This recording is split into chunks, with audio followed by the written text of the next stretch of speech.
Libyan rebels were on retreat from the oil port of Brega today. Muammar Gaddafi's forces battered them with sustained rocket and mortar fire, pushing them back toward Benghazi. The battle happened on the road outside the strategic oil town, and burned out trucks littered the area. Rebel fighters tried to salvage ammunition from the scene. A rebel military leader charged NATO is not doing enough to protect the opposition, even though by NATO estimates nearly a third of Gaddafi's military power has been destroyed. At least 3 people died in clashes in Yemen today. Tribesmen loyal to President Ali Abdullah Saleh fought with soldiers whose commander has sided with the opposition. The fighting happened in a suburb of the capital, Sana'a. In central Sana'a, the anti-government gatherings were mostly peaceful, but in Taiz in the south, police fired tear gas to disperse the crowds.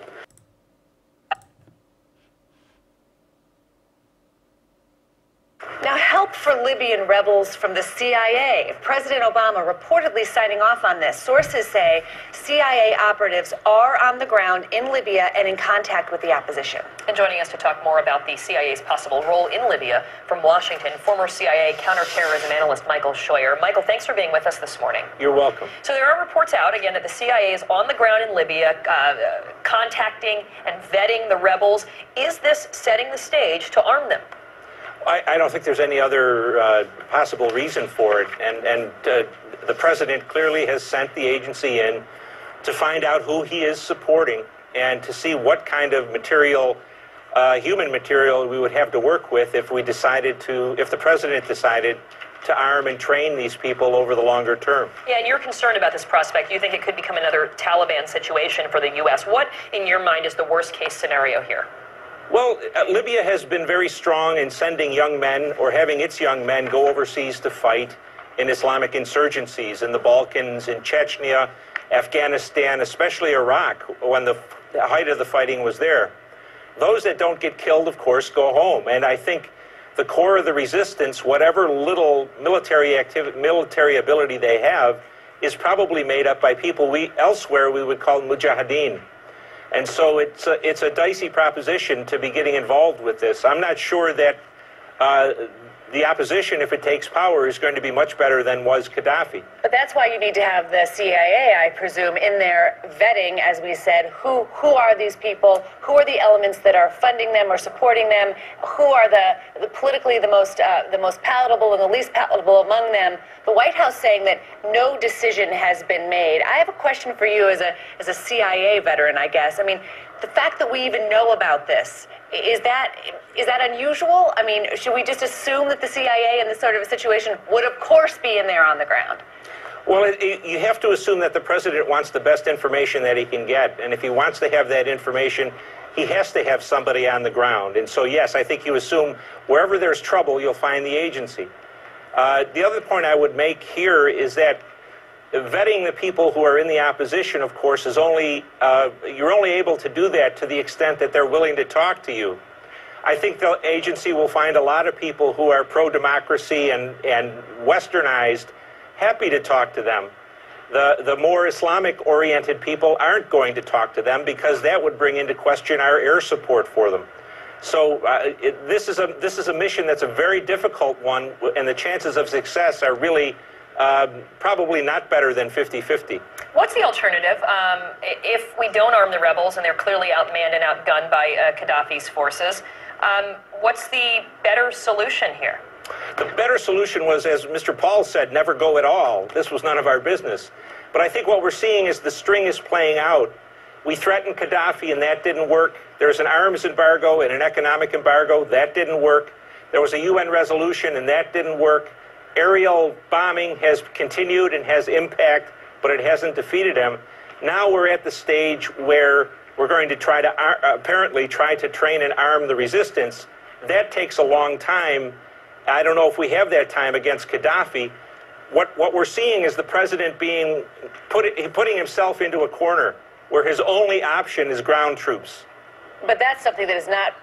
That's something that no one says that they want to do in this administration. I mean, they simply don't want to do that. They want. Well, they don't. Well, the choice may come down to admitting that it was a mistake and being defeated in the sense that Gaddafi survives, or putting ground troops in.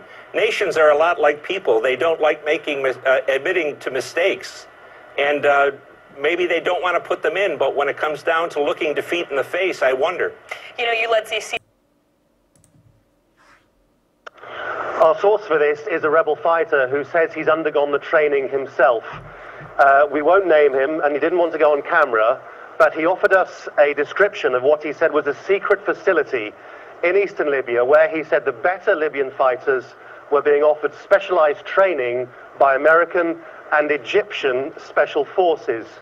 He was a man who said that he'd been at the front for 3 weeks. We believe him because, apart from anything else, he offered us descriptions and knew some of our teams who'd been at the front, and they've since told us that they recognized him too. He said when he first went there, he was sent there to fire Katyusha rockets, but the weapon he had to begin with was a simple sort of unguided pop one off the shoulder kind of Katyusha rocket.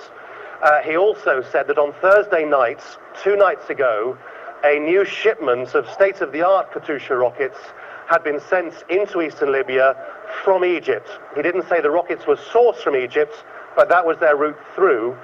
He said these were state-of-the-art Katyusha rockets which were heat-seeking, and they needed to be trained how to use, and that was one of the things that he said the American and Egyptian special forces were there to do. So that leads to all sorts of intriguing and in some ways uncomfortable questions. First of all, it suggests that privately Egypt is now involved in this. It also raises a question about what exactly is the arms embargo in Libya supposed to be about, if it only apparently seems to depend on one side. What also of the question from the outside world is angst-ridden conversation as to whether or not the outside world wants actually to arm the rebels when, assuming this is true, and we believe it is, in fact they are already being armed. And so, you know, it's an intriguing development. Hello everyone, welcome to Global Government News. Today is Wednesday, April 6, 2011, and I'm Darko. Welcome to part 2 of this news bulletin, everyone. For new listeners, this is my website, www.ggnonline.com. That's ggnonline.com. And I'm going to finish up this article that I wanted to finish to include in the last video, and I ran out of time. It says how a big U.S. bank laundered billions from Mexico's murderous drug gangs, i.e. Mexico's government. As the violence spread, billions of dollars of cartel cash began to seep into the global financial system, but a special investigation by The Observer reveals how the increasingly frantic warnings of one London whistleblower were ignored. And you have here, cocaine smugglers laundered billions through Wachovia Bank. Now, why am I including this? Because I just mentioned this in the last, either the last set of videos on the 3rd, or the set of videos before that, where I said specifically that these big institutions like Wachovia, Chase, Bank of America, they launder all the drug money that comes in. And then every once in a while they get busted, and they'll say, oops, sorry, and they have their own investigative fraud money laundering unit. Each bank does, and they investigate themselves. So you can see how it all works. U.S. banks making money off the drug trade, so you can pretty much figure that it's not going to go away. So, but I just want to include that, so you just, you know, it kind of verifies what I said last time, and gives more credibility to what I'm saying here. It says here, more violence will not solve Libyan crisis. And that's from the press, or actually not Press TV, but the People's Daily Online. Fighting rages near key Libyan towns. Heavy fighting and clashes have been reported between revolutionaries and forces loyal to embattled ruler Muammar Gaddafi near strategically important Libyan towns. That's oil towns. And then we have this. Western jets continue to bomb Libya. Western allies keep pounding targets in Libya while clashes continue between embattled ruler Gaddafi and the revolutionaries or rebels. And it says here, NATO strikes take out 1/3 of Gaddafi forces. I'm not sure if that's true, but that's what the West is claiming. Libya warns of disaster if, quote, great man-made river hit. I did cover this, and I said basically how Gaddafi, under Gaddafi, they were creating this aqueduct in this artificial river that was where they had these huge, I actually showed a picture of a huge reserve of fresh water that they had, and they have their own central bank, they have their own oil. So, I mean, this is why he needs to go, and why the global government needs to come in and institute their puppet. So it said, Libya warned on Sunday that NATO-led airstrikes could cause a human and environmental disaster if they damage the country's massive Great Man-Made River project. And It says it transports it to the coastal cities of the north where most of the population is concentrated. And we have NATO concerns at Libya. Use of human shields in Misrata. Forces loyal to Libyan leader Gaddafi are using human shields in war-torn Misrata. I also covered this about a week ago, or actually 2 weeks ago, where they had already volunteered for Gaddafi to be human shield, so it's no big surprise.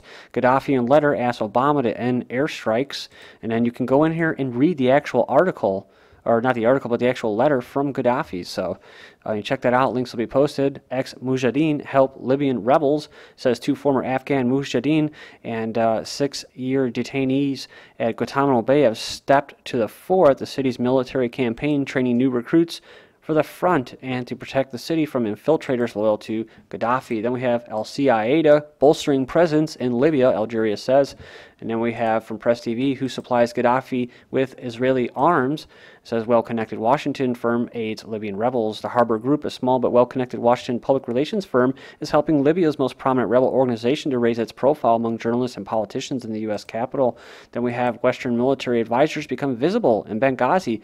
Former Royal Navy officers, a consultant to rebels and small British convoys, say they are engineers. So it says the first discernible signs of mission creep by the coalition were detected in Libya yesterday. In several places around Benghazi, there were palpable signs that Western, as quote, assistance was active on the ground.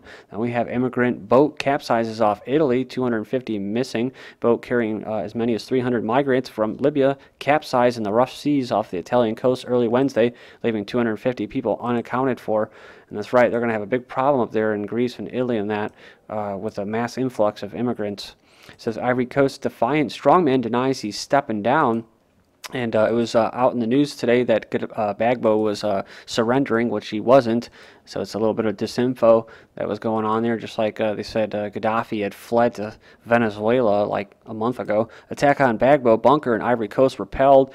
And it says Lawrence Gbagbo and his supporters are holed up in a bunker, but they've repelled Ottawa's little attack there. And it says here, Ivory Coast Gbagbo in negotiations with United Nations, the world government, i.e. says crime wave grips Egypt, absence of police blamed. So I like to say absence of civilians being able to arm themselves and defend themselves. I always go back to that argument, not because there's lack of police. Syria's military loyalty to Assad seen as airtight. And we have foreign airstrike kills 2 in Sudan.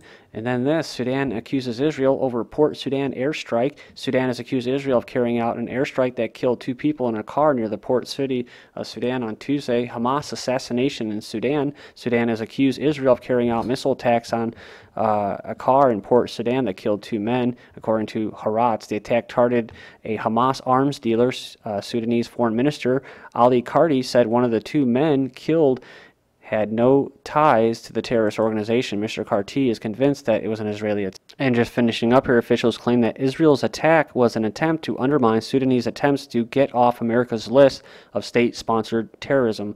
Sudan has been on the list since 1993. Israel and Germany dropped Palestinian statehood plan. And then U.S.-led troops kill 6 Afghan civilians. NATO troops kill 3 Afghan civilians. Then Taliban supports Afghan protests over Quran burning in the United States. Al-Qaeda or Al-Qaeda is setting up training centers in Afghanistan. Al-Qaeda or Al-Qaeda terrorists and agents are setting up training centers and bases in northeastern Afghanistan following the withdrawal of U.S. military forces from the remote valleys and mountains, according to the U.S. and Afghan officials. Special Ops University opens today at MacDill. Now this is when you know you're living in a dictatorship, right? When you start having universities that specialize solely for special operations.